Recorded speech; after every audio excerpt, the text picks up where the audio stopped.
श्री गुरु महिमालिक शरण श्री गुरु महिमालिक शरण श्री गुरु महिमालिक शरण।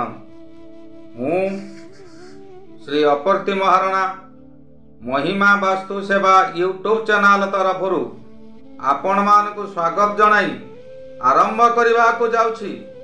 भक्त भीम भई शरीर त्याग करने को इच्छा कले। महिमा स्वामी को सर्वदा झुरी हेउथांती, काहारी सहित भलरे कथा हेउनाथांती, सर्वदा एकुटिया बसी रही मन को मन गुणु गुणु होई कौन कही जाउथांती। हरि पंडा और वासुदेव पंडा को मनरे भय जात हेला। महिमा स्वामी मर्त्यमंडल जीवा परे यही भीम भई धर्म प्रचार करुथिले, एणु मर्त्यमंडल धर्म स्थापना होई पारुथिला। ये जदि चली जिबे धर्म को किए प्रचार प्रसार करिवे। भीम भई हरि पंडा और वसुदेव पंडा को पाख को डाकिले और कहिले, तमे माने लेखनी तालपत्र आण, अधूरा थिबा भविष्यत पद्मकल्प मालिका को आज शेष करि देबा। भीम भई डाकुथांती, पंडा माने लेखुथांती। अधिक रात्र होई जिबारु भीम सेमानकु विश्राम करने को पठाई देई निजे अनिद्रा रही प्रभुंक निकटरे गुहारी करिले, जहाँकि से स्तुति चिंतामणिर 71 बोली ठारू 77 बोली पर्यंत लिखिछंती। यह एक सर्वारिष्ट खंडन कहिले भी भूल हेब नाही। यह स्तुति चिंतामणिर सर्वारिष्ट खंडन। यही 7 गोटी बोली जहार घरे दैनिक पाठ करा जाउथाए, तांको घरे भूत प्रेत बाधा कौनसी भौतिक बाधा हुए नाही, सर्व बाधा दूर हो जाए। भीम भई महिमा स्वामी जीवा परे निजको बड़ धिक्कार करुथांती और कहूथांती, हे स्वामी मते एकुटिया छाड़ी देई आपण किपरि गले? ये दासी कथा कौन मनरे रहिला नाही? मते आपण पाखक नहीं जातु। मोर ये शरीर मर्त्यमंडल रे अपवित्र हो जाइछि। मोर शरीर को आपण ही पवित्र करंतु। आपण बिना ये शरीर पवित्र होई पारिबो नाही। आपण पवित्र करंतु।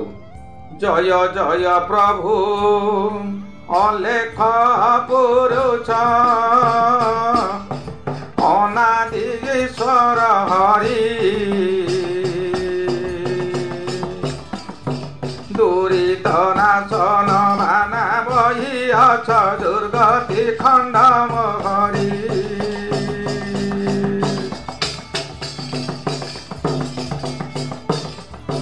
अनंत पुरुष अंतर्जामी नाथ अंतर्गत दुख जान, करपत्र सिरे जोड़ी जना होची मोर विनती जेन। ये शशागरा पृथ्वी रे आपणको जयनाद उठुची। हे अलेख पुरुष, हे अनादि ईश्वर, तुम्भे परा दुरित नाशन बाना बही अछ। मोर ये दुर्गति समय रे मते सहाय हुंतु। तुम्भे परा अनंत पुरुष, तुमर अंत नाही। तुम्भे परा अंतर्जामी, भगतंक अंतर वेदना तुम्भकु सबु जना।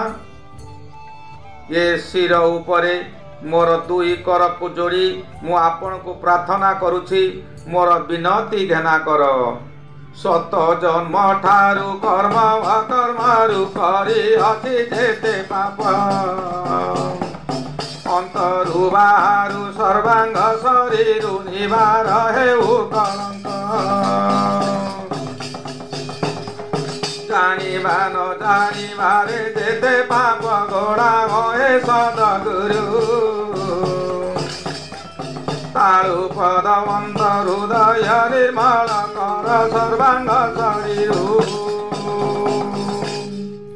हे स्वामी मोर 100 जन्मर कर्म अकर्म जहा करिथिली तहिर जेते पातक मोर अंतर मध्यरु बाहर करी मोरे शरीर को पवित्र करंतु मोरे शरीर को निर्मल करंतु मु जानिबारे हेउ किंबा न जानिबारे हेउ जेउ जेउ पाप मान करिछि ताहा मो शरीरर ताळु ठारू पाद पर्यंत निर्मल करी मते शुद्धि कराई दियंतु।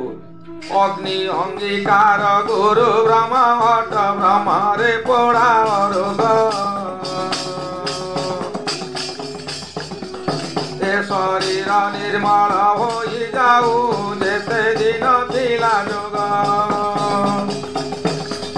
जेते बेले रोग भोग कुनिबार रोम धर्म पड़ाऊ एही शरीर एतिकी होई थाऊ अन्य अंगे जाई रहू। आपण अग्नि सदृश आपणक अंग अग्नि परी आपणक वाक्य अग्नि आपण गुरु ब्रह्म आपण ब्रह्म अट सेही ब्रह्म अग्नि रे मोर शरीर रे जहा जहा रोग मान अछि जेते दिन मोर भोग करिवार थिला ताहा भोगा भोग शेष करी एबे मते निर्मल करंतु। यही मोर जीवार समय मु आपणक पाखक जीवाकू चाहे मोर ये मर्त्य मंडल रहिबार इच्छा नहीं मोर रोग भोग ये रोम चर्म पलाई जाऊ एतिकी ये शरीर रे होई थाऊ अन्य जन्म रे पछे हेबो ये जन्म रे एतिकी होई थाऊ अनंत मंडले रहिबाकू तोते गुरुंक हुकुम नाही भीतरु बाहर होई दुख रोग जाऊ जही इच्छा तही बेनी करने मुही जहा शुणी अछि दोष पाप कथा जेते हिंसा कपट कुटिल बाद छंद असत्य मिथ्या सहिते। हे स्वामी आपणकर आदेश दियंतु ये रोग मो शरीर तुटी जाऊ ये अनंत मंडल रे ये रोग को रहिबा को आउ गुरुंकर हुकुम नाही रे रोग जेते शीघ्र पारुछु मोर शरीर भीतरु बाहरु तोर इच्छा अनुजाई जेउआडे इच्छा जीवा कथा चली जा। हे स्वामी मोर हिंसा कुटिल छंद बाद जहा थिला तार जेते दोष ये समस्त दोष को दूर करंतु असत्य कथा कही मोर पाप को दूर करंतु असत्य कथा जेते जेते पाप करिछि से पाप को मोर दूर करंतु मोर बेनी कर्णरे जे पाप कथा मान श्रवण करिछि ताहा द्वारा मोर जेते पातक होइछि ताहा मो ठारू दूरे नियंतु। राग अहंकार काम क्रोध लोभ खच मिछ आदि करी बेनी कने मोर पुरी रही अछि सबु पका निवारी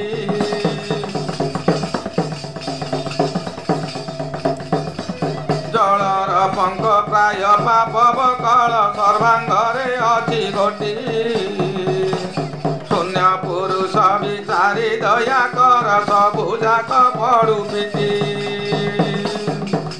हे प्रभु मु जदि केबे रागरे किछि काहाकू कहिछि अहंकार रे किछि जदि अकर्म करिछि मनरे कामना भाव आनी କ୍ରୋଧିତ ବଶତଃ କିଛି କାହାର କ୍ଷତି କରିଥିବି, ତାହାର ଯେତେ ପାପ, ଖଚ ମିଛ କହି କାହାରିକୁ ବିପଦରେ ପକାଇ ଯେଉଁ ପାପ କରିଥିବି, କିମ୍ବା ଏସବୁ ଶ୍ରବଣ କରି ମୋର କର୍ଣ୍ଣରେ ଯେତେ ପାପ ପୂରି ରହିଅଛି, ସେ ସବୁକୁ ନିବାରି ପକାଅ।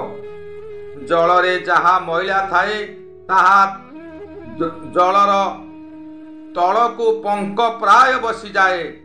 ମୋର ଶରୀରରେ ସେହିପରି ସର୍ବାଙ୍ଗରେ ପାପ ବକଳ ଘଟି ରହିଛି। ହେ ଶୂନ୍ୟ ପୁରୁଷ, ଆପଣ ଏହାକୁ ବିଚାର କରନ୍ତୁ, ଦୟା କରନ୍ତୁ। ସବୁଯାକ ପାପ ବକଳ ମୋ ଶରୀରରୁ ଶୁଷ୍କ ହୋଇ ଫାଟି ଯାଉ, ଶୁଷ୍କ ହୋଇ ଫାଟି ଝଡ଼ି ଯାଉ। ମୋର ଏତିକି ବିନତି ପ୍ରଭୁ। ଭୀମ ଭୋଇ ଏହିପରି ବିକଳ ହୋଇ ଡାକି ଚାଲିଥାନ୍ତି। ଗୁରୁ ଆଜ୍ଞାରେ ନିର୍ମଳ ହୋଇ ଯାଉ, ଶ୍ରବଣେ ନ ରଖ କିଛି। ଜନମ ଦିନରୁ ମିଥ୍ୟା ପାପ କଥା ଯାହା ଯାହା ଶୁଣିଅଛି। ବେନି ନେତ୍ରେ ମୋର ଯେତେ ପାପ ଅଛି, ଖଣ୍ଡନ କର ଶ୍ରୀ ଗୁରୁ। ମୋହର ଅବସ୍ଥା ଦେଖି ବ୍ରହ୍ମ ଗୁରୁ ଦୟା ହେଉଛି ଛାମୁରୁ। ଆପଣ ମୋର ଗୁରୁଦେବ, ଆପଣ ମୋର ସ୍ୱାମୀ, ଆପଣ ମୋର ଇଷ୍ଟ ଦେବତା। ମୁଁ ମୋର ଜନ୍ମ ହେବା ଦିନଠାରୁ ମିଥ୍ୟା କଥା, ପାପ କଥା ଯାହା ଯାହା ଏ କର୍ଣ୍ଣରେ ମୁଁ ଶ୍ରବଣ କରିଛି, ତାହା ମୋର ଶ୍ରବଣରୁ ପୋଛି ଦିଅନ୍ତୁ। ମୋର ଶରୀର ଶୁଦ୍ଧ କରିଦିଅନ୍ତୁ। ମୋର ଏ ଚକ୍ଷୁରେ କେତେ ପାପ ଥିଲା, ପୂର୍ବରୁ ମୁଁ କେତେ ପାପ କର୍ମ ମାନ କରିଛି, ଯାହାଦ୍ୱାରା ମୁଁ ଏ ଜନ୍ମରେ ଚକ୍ଷୁହୀନ ହୋଇଛି। ମୋର ଏ ଅବସ୍ଥା ଦେଖି ମୋତେ ବ୍ରହ୍ମମଣ୍ଡଳରୁ ଦୟା ହେଉ। ଶ୍ରୀ ଛାମୁଙ୍କ ଆଜ୍ଞାରେ ସେସବୁ ପାତକମାନ ଖଣ୍ଡନ ହୋଇଯାଉ। ରୂପ ଗୁଣ ବର୍ଣ୍ଣ ଜାନୁ ଯୌବନ ନେତ୍ରେ ଯାହା ଦେଖିଅଛି। ଶୋଭା ସୁନ୍ଦର ସୁରଙ୍ଗ ଦ୍ରବ୍ୟମାନ ଯାହା ଯାହା ଦେଖିଅଛି। ବେଶଭୂଷଣ ବୟସ ଦ୍ରବ୍ୟମାନ ଭଲ ମନ୍ଦ ଆଦି ଯେତେ। କଳା ଗୋରା ରଙ୍ଗ ପିଙ୍ଗଳ ଶ୍ୟାମଳ ଦେଖିଅଛି ନେତ୍ର ପଥେ। ମୋର ଚକ୍ଷୁରେ ରୂପ ଗୁଣ ବର୍ଣ୍ଣ ନାରୀର ଜାନୁ ଯୌବନ ଯାହା ଯାହା ମୁଁ ଦେଖିଛି, ମନଲୋଭା ସୁନ୍ଦର ବସ୍ତୁ, ମନଲୋଭା ସୁନ୍ଦର ଦ୍ରବ୍ୟ ଯାହା ମୁଁ ଦେଖିଛି, ତାହା ଦ୍ୱାରା ଯେତେ ପାପ ଅଛି, ଶ୍ରୀ ଗୁରୁ ତାହାକୁ ଖଣ୍ଡନ କରନ୍ତୁ। ଏ ମହିରେ ଜାତ ହେଲା ପରେ ଯେତେ ରଙ୍ଗ ଦେଖିଛି ମୁଁ, କଳା ଗୋରା ପିଙ୍ଗଳ ଶ୍ୟାମଳ ଯେତେ ପ୍ରକାର ଯେତେ ଦ୍ରବ୍ୟମାନ ସବୁ ଦେଖିଛି, ତହିଁରେ ଯେତେ ପାପ ଥିବ ସେଥିରୁ ମୋତେ ମୁକ୍ତି ଦିଅନ୍ତୁ ପ୍ରଭୁ। ମୋର ଏତିକି ବିନତି। ଏ ପାତକ ମାନ ନେତ୍ରେ ଘଟି ଅଛି, କୁହୁଡ଼ି ଜାଲ ପରାୟ। ବ୍ରହ୍ମଧ୍ୱନିରେ ଧସାଇ କ୍ଷମା କର, ଅଣାକାର ବ୍ରହ୍ମମୟ। ଜନମ କାଳରୁ ଦେଖି ଅଛି ରୂପ, ତହିଁର ଯେତେ ପାତକ। କୁହୁଡ଼ି ଜାଲ ବକଳକୁ ପିଟାଇ ଅଣାକାର ଅନ୍ତର୍ଜାପ, ଅଣାକାର ଅନ୍ତର୍ଜାପ। ପାତକ ଦେଶ ନ ଶିଶିର କୁହୁଡ଼ି ଆକାଶରେ ଥାଏ ଘୋଟି। ଅରୁଣ ତରାସ ପଡ଼ିଲେ ସେ ଜହ୍ନେ ଚଉଦିଗ ଯାଏ ଫାଟି। ଏ ଯେତେକ ପାତକ ମାନ କହିଲି, ମୋର ନେତ୍ରରେ କୁହୁଡ଼ି ଜାଲ ପ୍ରାୟ ଘୋଟି ରହିଛି। ମୁଁ ଜନ୍ମଦିନରୁ ଯେତେ ଯେତେ ସବୁ ଦେଖିଛି ଶୁଣିଛି, ସେ ସବୁ ମୋର ଶରୀରରେ ଘୋଟି ରହିଅଛି। ଆପଣ ଦୟାକରି ତାହା ଖଣ୍ଡନ କରନ୍ତୁ। ଆପଣ ବ୍ରହ୍ମଧୁନି ଡାକ ଦେଇ ବ୍ରହ୍ମ ଅଗ୍ନିରେ ସବୁ ପୋଡ଼ି ପକାନ୍ତୁ। ମୋର ଏ ଶରୀରରୁ ଏସବୁ ଝଡ଼ିଯାଉ, ପୋଡ଼ିଯାଉ।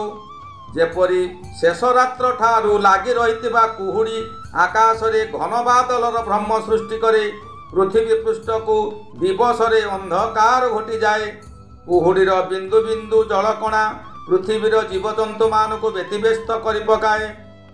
ଅରୁଣର ଟାଣ କିରଣ ଆସିଲେ କୁହୁଡ଼ି ଫାଟିଯାଏ। ସେହିପରି ଆପଣଙ୍କ ବ୍ରହ୍ମଧ୍ୱନି ଡାକରେ ଏ କୁହୁଡ଼ି ରୂପକ ପାପ ରାଶି ମୋ ଶରୀରରୁ ଛାଡ଼ିଯାଉ। ମୁଁ ଯେଉଁ ପାପ କରିଥିଲି ଜନ୍ମ କାଳରୁ ମୋର ଚକ୍ଷୁକୁ ଦୃଶ୍ୟମାନ ହେଉନାହିଁ। ଆପଣ ଦୟାମୟ, ଦୟାର ସାଗର। ଆପଣ ଏ ଦୀନ ଦାସୀ ପ୍ରତି ଦୟା କଲେ ଏ ଦୀନ ଦାସୀ ପବିତ୍ର ଶରୀର ନେଇ ମହାନିତ୍ୟପୁର ଗମନ କରିବ। ଏହି କୃପା ମୋତେ ହେଉ। ସେହିପରି ମୋର ବେନି ନେତ୍ର ପାପ କୁହୁଡ଼ି ପ୍ରାୟ ଘଟିଛି। ଏକ ରୂପ ଏକ ପାଦ ମହାବ୍ରହ୍ମ କୃପା ହତେ ଦିଅ ପୁଛି। ଗୁରୁଙ୍କର ହସ୍ତ ପଡ଼ୁଅଛି ଜଇଁ ଜଣା କହୁଅଛି ବେଦ। ଏଛାର ବିଷୟ ଗୁରୁ ଶ୍ରୀଛାମୁ ତୁ କେତେ ଅବା ପରମାଧ। ରବି ତଳେ ଥାଇ ଶ୍ରୀ ଗୁରୁଙ୍କୁ ଧାଇ ମାନବ ତନୁକୁ ଧରି। କହେ ଭୀମ ଭୋଇ ଗୁରୁ ପାଦ ଧାଇ ଦିବାନିଶି ଅନୁସରି। ଶ୍ରୀ ଗୁରୁଙ୍କ ହସ୍ତ ଯଦି ଜଡ଼ା ମସ୍ତକରେ ବାଜେ ସେହି ଜଡ଼ା ଦିନେ ବେଦ ଉଚ୍ଚାରଣ କରିପାରିବ। ଏହି ପାପ ଆପଣଙ୍କ ପାଖରେ କିବା କରିପାରିବ? ଆପଣଙ୍କ ଆଶୀର୍ବାଦ ପାଖରେ ଏ ପାପ ବା କ'ଣ? ଆପଣଙ୍କର କୃପା ନୟନ ଦୃଷ୍ଟି ଏହି ଛାର ମାନବ ତନୁ ଧାରଣ କରିଥିବା ଏକ କୀଟକୁ ନିକ୍ଷେପ କଲେ ଏ ପାପ ଆପେ ଆପେ ଦୂରେଇ ଯିବ।